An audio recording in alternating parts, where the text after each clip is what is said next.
Squad, the little girl who can spot a fake a mile away. And the new warning, why counterfeit Labubus can be so dangerous. Parents should be really careful because they're choking hazards. And stalking Samantha, her 13 years of torment at the hands of a relentless stalker, and how she escaped from the soundproof prison. I was locked in a place where no one knew where I was. Plus, return to Jeffrey Epstein's Island of Sin. What's going on with the island? Exclusive. He was Epstein's boat captain. It dawned on me, if those aren't his kids, maybe those were victims. And the reviews are in. Eva Pilgrim's first day as host of Inside Edition. But what does the toughest critic, my mom, think? You thought I giggled too much? Now, Inside Edition with Eva Pilgrim. Hello, and thanks for joining us. I'm Eva Pilgrim. We begin with a girls' night out that ended with two ladies in cuffs being put in the back of police cars. And get this, one of them is an assistant state attorney general who probably woke up wishing instead of going out, she had just stayed home. And Ricagliano has the details. It's a stunning moment as cops slap handcuffs on a top prosecutor in a ritzy Newport, Rhode Island night spot. I'm an AG. She's a special assistant attorney general who handles cases all the way to the U.S. Supreme Court. What are you probably cause to detain me for? You're being detained because you're not leaving. I'm an AG. I'm an AG. As 34-year-old Devin Flanagan was being put in the police car, she actually threatened the officer. Oh, you're gonna regret this. Yeah. You're gonna regret it. I'm an AG. Hands off me! The friend who was with her, identified as Veronica Hannon, was also arrested. She made an even bigger scene, slipping out of her handcuffs. No! Babe, no! She was bundled into a police car, literally kicking and screaming. No!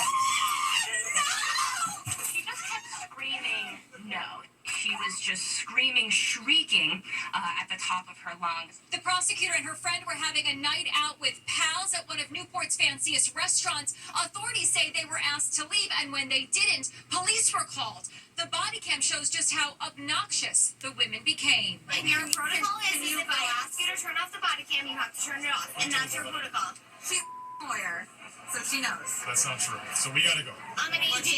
I'm an AG. Good for you. I don't give a Let's go. Now Devin Flanagan is in trouble with her boss, the state's attorney general. She's put me in a bad position. She's embarrassed herself, humiliated herself. Inexcusable behavior. She knows better. She is waking up this morning mortified about that too. I'm an AG. I'm an AG. Okay, we get it. You're an AG. I'm an AG. Both women were charged with willful trespass. The prosecutor's friend was also charged with disorderly conduct and resisting arrest. It was a crime that shocked the nation. A crazed man with a knife going on a rampage, stabbing shopper after shopper inside a Walmart. Now, for the first time, we're seeing surveillance video of the attack. Jim Murray has our report, and we want to warn you, the video is disturbing. It's chilling, just released video inside a Walmart knife rampage. One after another, unsuspecting shoppers are ambushed by the crazed attacker. The video starts with the stabber with the green backpack suddenly going after this shopper. She collapses and the attacker lunges again. This unfortunate shopper is the next victim. He's left clutching his stomach. Then the knife man targets this man. He falls to the ground too. Another woman realizes what's going on and flees for her life. It's not over yet. Here's the next target, a guy pushing a shopping cart. Then the stabber turns his attention to this unfortunate soul. At this point, he runs for the exit. In the parking lot, he sends this woman flying. Then he's confronted by a hero with a shopping cart. Two courageous Marine veterans cornered the knifeman in the parking lot of the Walmart in Traverse City, Michigan. One hero holds the assailant at gunpoint, while another disarms him. Cops arrive and bust the suspect. Cops say the knife-wielding man stabbed 11 people during his rampage that awful day. Fortunately, they all survived. I expected that I was going to get stabbed. Hero Matt Kolakowski, that's him in the highlight, had this reaction to the newly released video. When I first watched it, the adrenaline kicked right back in, and it was shaky, and it was like very overwhelming. Thank goodness for those heroes. The suspect has a competency hearing this Friday. He has pled not guilty. The Consumer Product Safety Commission is issuing a serious safety warning about those super popular Labubu dolls. Be careful not to buy a counterfeit one because they can be dangerous. And if you don't know how to tell a fake one from the real deal, you definitely need this little girl around. Allison Hall tells us why. Sign this little girl up for the Labubu Police Squad. Hey man, I got you Labubus. But when she opens it up, she knows something's wrong. What do you mean? What are you talking about? Yep, she knows it's a knockoff. Now the U.S. Consumer Product Safety Commission is issuing an urgent warning, saying fake Labubus pose a choking hazard, especially if they break into smaller pieces. Counterfeit Labubus, Lafufus as they're called, are everywhere. I found tons of them here on Canal Street in New York City. Are these real Labubus? I don't know. Fake Labubus are easy to spot. Just looking at it makes me laugh because it's just so fake. This one's smile goes right through one of the eyes. One key thing you can look for is the number of teeth.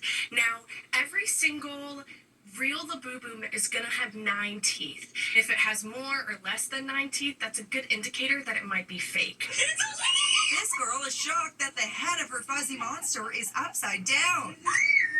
I'm really excited. And this young woman just paid $40 for what she thinks is a real Labubu. But after she opens it, she's a little suspect. It's just kind of like lopsided, kind of weird. Are they supposed to be like that? Seconds later, He's completely broken.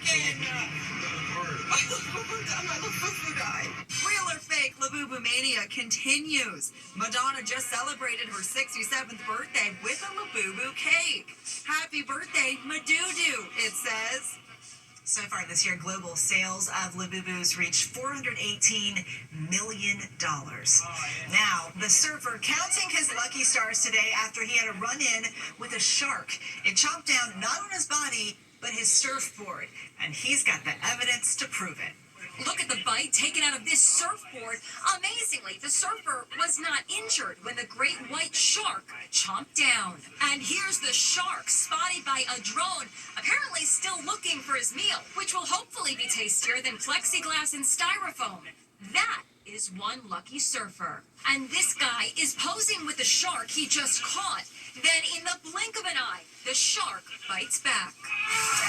Look again in slow motion.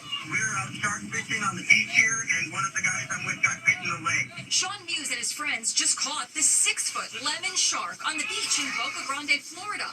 Lemon sharks have teeth that are razor sharp. The fire department got there in minutes. He's awake. We have a tourniquet on his leg. He's got a towel on him trying to stop the bleeding. Muse had to be hospitalized, but says the gnarly-looking bite is healing. He has a message for the shark that bit him and got away. See you next time. Really? Hopefully not. So far this year, there have been 12 shark attacks in the U.S. 7 were in Florida.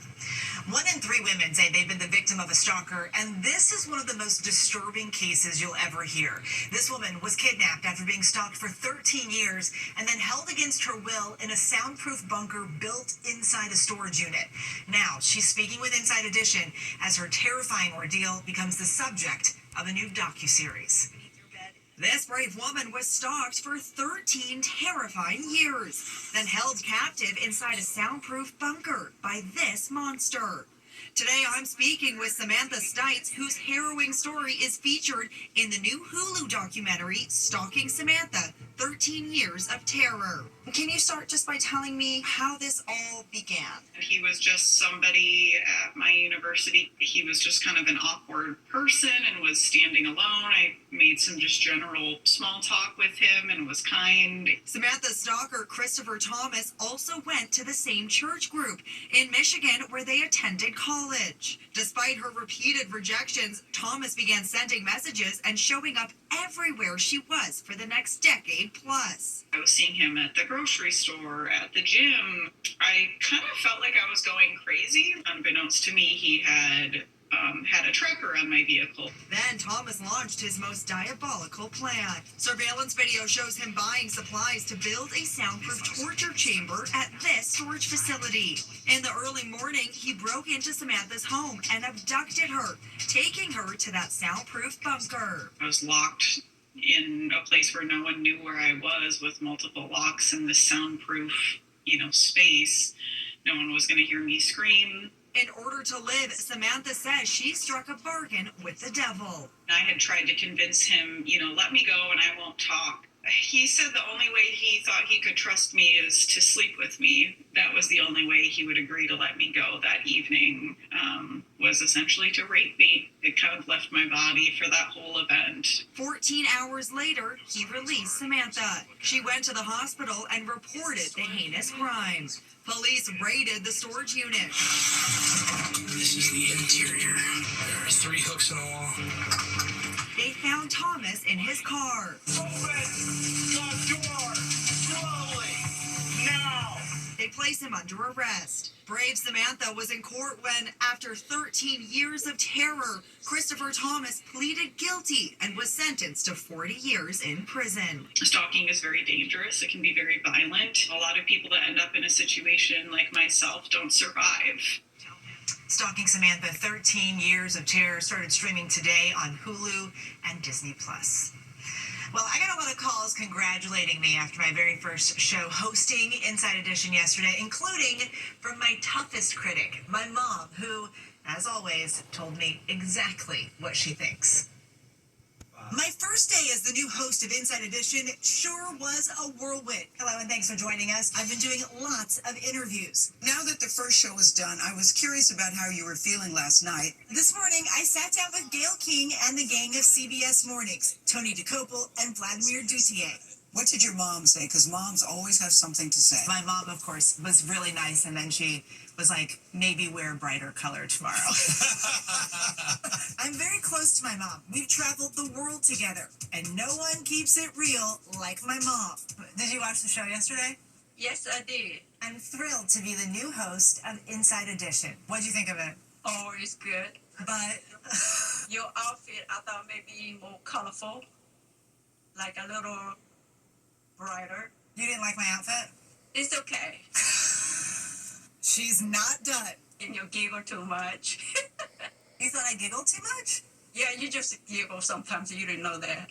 You use too much your hand. You always keep it pretty honest with me, don't you? Yeah. The truth hurt, but it sets you free. I know you love me. My 3-year-old daughter, Ella, also watched the show. Ella, what'd you take away from the show? Mom, I never toilet paper. That's what you remember? Yeah. She loved the story about the Iowa State Fair's mom calling contest. Mom, I need more toilet paper. Mom, I need more toilet paper. Mom, I need more toilet paper. Guess I'll be hearing that a lot more. And as you can see, I took my mom's fashion advice and wore a brighter color. We'll be back with more Inside Edition after this. Next, return to Jeffrey Epstein's Island of Sin. What's going on with the island? Exclusive. He was Epstein's boat captain. It dawned on me, if those aren't his kids, maybe those were victims. Then, Skunk's best friend. Will the little stinker take his revenge? Inside Edition with Eva Pilgrim will be right back. It's one of the most notorious islands in the world, once owned by convicted pedophile Jeffrey Epstein. Now, as calls continue for the release of the Epstein files, we're traveling to the island with the man who was once Epstein's boat captain. We're on our way to Jeffrey Epstein's infamous private island, the notorious Caribbean hideaway where Epstein trafficked and sexually abused teenage girls. Is back in the spotlight. This boat captain, Guy Dom, ferried Epstein to and from the island. There was a time I took Jeffrey Epstein's party of 4 out here to the island, and it's basically a woman about his age and a couple of girls that looked like they were 13, 14, maybe 15 years old, sisters. And I dropped them off Didn't think anything of it. Guy Dom says at the time, he assumed that the passengers were Epstein's wife and kids. It wasn't until later that he learned Epstein didn't have a family. It dawned on me, if those aren't his kids, maybe those were victims. He gave us a tour of the island, which is just a 10-minute boat ride from St. Thomas in the Virgin Islands. Up on the hill here, we see Jeffrey Epstein's bedroom. Part of the bedroom has a desk in it so he could do work in there. He shared this video with us he took inside of Epstein's bedroom. There's his desk and bed. And look at this. For some reason, he even had an office meant for an eye doctor. The island is now owned by a billionaire investor who bought it 2 years ago for $60 million. He reportedly plans to turn it into a luxury 25-room resort, which explains the presence of all those workers. A temple that Epstein built at the top of the island has been boarded up and painted over. When Inside Edition producer Will Evans tried to speak to the workers, they didn't have anything to say. We're just curious what's going on with the island. Are you guys doing renovations, upkeep? What's going on? This patrol boat started tailing us. They started following us when we left, and they really don't seem to want us around. Epstein Island, a place that this boat captain would rather forget. The longer I think about it, the more I realize I probably helped him commit a crime. And some reports claim the island could be opened as a resort as early as later this year. When we come back, the nail-biting rescue of a skunk. You avoid skunks, but he's trying to rescue one. This skunk is trapped in a skateboard park and can't climb up the concrete bowl. So a rescue is underway using a dog leash. Yep, come on. Wow, that's some smart skunk. He's holding it. He's holding it. They pull and pull and pull while the critter holds on for dear life. Finally, he makes it to freedom. But will he do what skunks do? Hopefully he doesn't attack us. He's hungry. He's out of there, but he's taking that skateboard with him. And luckily, they didn't get sprayed. Now, Megan Alexander with today's Inside Deals. Weeknights at 11 on New York 55. Finally, Daddy's little girl needs support. A dad walks on stage right in the middle of a dance recital. His little girl has stage fright, so he lifts her up and becomes her dance partner. He follows the choreography, even joining the circle. What a dad. So cute. Definitely Dad of the Year. We'll see you next time.